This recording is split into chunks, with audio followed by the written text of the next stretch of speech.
আসসালামু আলাইকুম এভরিওয়ান, ভাই বোনরা। এই যে এখানে আমি পার্সিয়ান বিফ কাবাব তৈরি করব।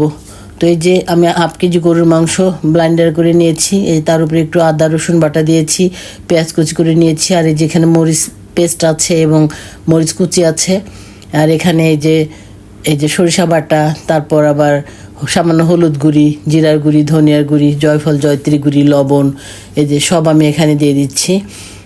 এর মধ্যে আবার আমি একটা ডিম ভেঙে দিব, কিছু লেবু, একটা ফালি লেবু চিপে দিব, তারপরে 4 চামচে 3 চামচের মতো ময়দা দিয়ে দিব এবং একটা ডিম দিয়ে দিব ভেঙে।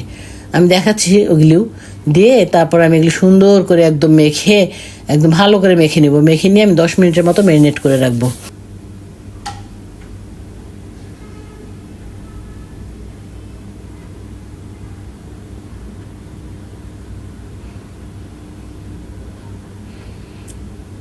আমি জাফরান হালকা একটু জাফরান আমি গরম দুধে ভিজিয়ে রেখেছিলাম, তো সেটা আমি ঢেলে দিলাম। একটু জাফরান রঙটা দিলে একটু সুন্দর শাহি একটা ফ্লেভার আসে, শাহি ফ্লেভারি ভাব আসে।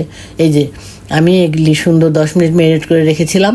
এখন আমি এই যে কাবাবগুলি সুন্দর করে একদম আমি যে পরিমাণ বানাবো ওই আন্দাজে আমি এভাবে কাবাবগুলি সব বানিয়ে নিচ্ছি।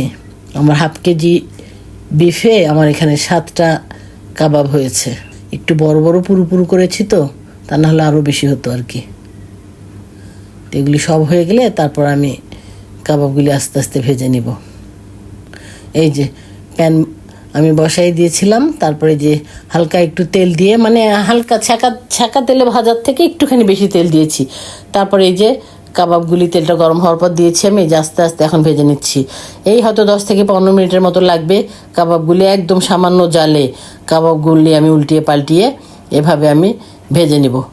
একটু মানে ধৈর্য ধরে সময় করে একটু এমন হালকা হালকা জালে আমি ভেজে নিলে একদম ভিতর পর্যন্ত কুক হয়ে যাবে কাবাবগুলির, খেতে তখন অনেক মজা লাগবে। যে কাবাবগুলি আমার ভাজা হয়ে গেছে, এই যে পটপট একটা শব্দ করতেছে, হয়তো এটা ভিডিওতে শোনা যাচ্ছে না, তখনই বোঝা যাবে যে কাবাব কমপ্লিট, এগুলি ভাজা হয়ে গেছে। তো ভাই বোনরা, ঠিক আছে, আপনাদের ইচ্ছা হলে আপনারা এভাবে বানিয়ে খাবেন। আপনারা অনেক ভালো থাকবেন এবং সাবস্ক্রাইব ফলো করে আমার পাশে থাকবেন। আল্লাহ হাফেজ।